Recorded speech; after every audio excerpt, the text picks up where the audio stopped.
Kaixo guztioi, bideo honetan 2012ko ekainean agertu zen ariketa bat agertzen zaigu, malguki bat buruz hitz egiten digute, egitura harmoniko simplea gertatuko dela aurre ikusi dezakegu, esaten digute masa baztergarria duela malgukiak, gu beti hori onartzen dugu horrela dela, esaten digute gure objektuaren masa dela 20 gramo, eta egiten duela egitura harmoniko simplea.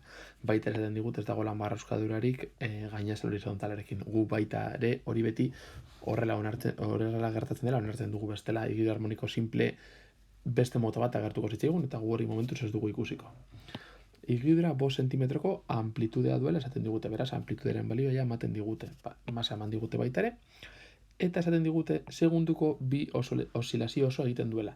Kontuz honekin, batzuetan F, ertzetan neurtzen dela, periodoaren alderantzizkoa dela, ulertzen dugu, baina ez dakigu zer den F.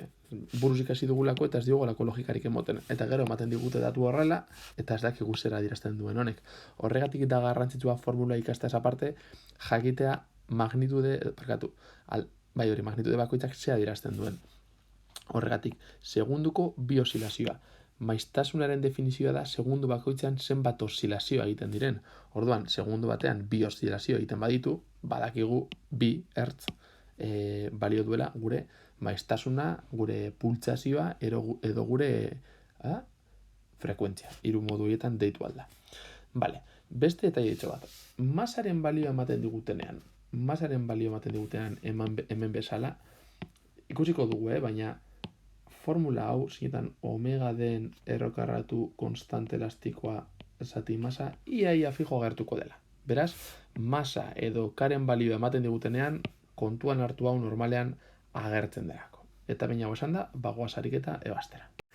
Lehenik eta bine egin duguna da masa sistema internazionala pasatu, edo kilogramotara, hau lortzen dugu, eta baita ere amplitudea zentimetrotatik metrotara pasatzea. Eskatzen digute abiadura maksima, goratu abiaduraren adierazpena hau dela, lortzen dugu posizioaren adierazpen orokorretik deribatu egiten, eta eskatzen digute abiadura maksima. Kosinuaren balioa goratu maksimoa dela 1 eta minimoa -1 beti mugituko da, tarte horretan. Beraz, abiadura maksimoa gertatuko da, kosinuaren balioa 1 balioa duenean, eta kasu horretan, abiadura izango da, abiadura maksimoa izango da A bider omega. Beraz, ariketak esaten diguna da A bider omega hau. Haren balioa ezagutzen dugu, omegaren balioa ez, baina F bai, eta goratu existitzen dela tripleta bat, direla omega, T eta F, what the fuck tripleta, deituko duguna betik aurrera, eta beraz, bat ezagutzen badugu, besteak eta baita ere periodoa lortzeko aukera izango dugu. Abiaduraren geluarra da 2 zati de periodoa, edo 2 bider maiztasuna. Kasu honetan maiztasuna ezagutzen dugu, beraz, abiaduran geluarra lortzeko, omega 2 pi bider pi. Hau da, 4 pi radian zati segundu. Badakigu ja, omegaren balioa, haren balioa baita ezagutzen dugu, biderkatzen baditugu, hurrengoa lortuko dugu. Amplitudea bider abiaduran geluarra, lortzen dugu 5 bider 4, 20, 10 ber minus bi, bider pi. 20 bider 10 ber minus bi da 0,2, 0,2 pi metro zati segundu. Hori da gure abiadura maksimoa.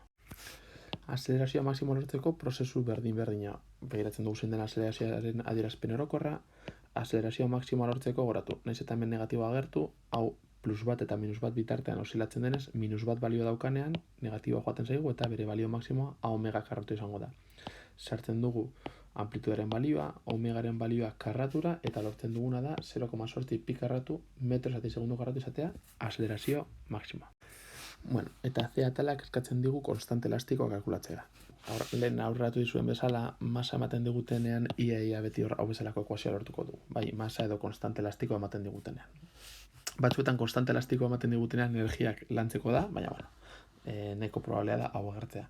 Eskatzen digute K omega ezagutzen dugu, masa ezagutzen dugu, bakandu behar dugu K horretarako errokarratua beste aldera pasatuz.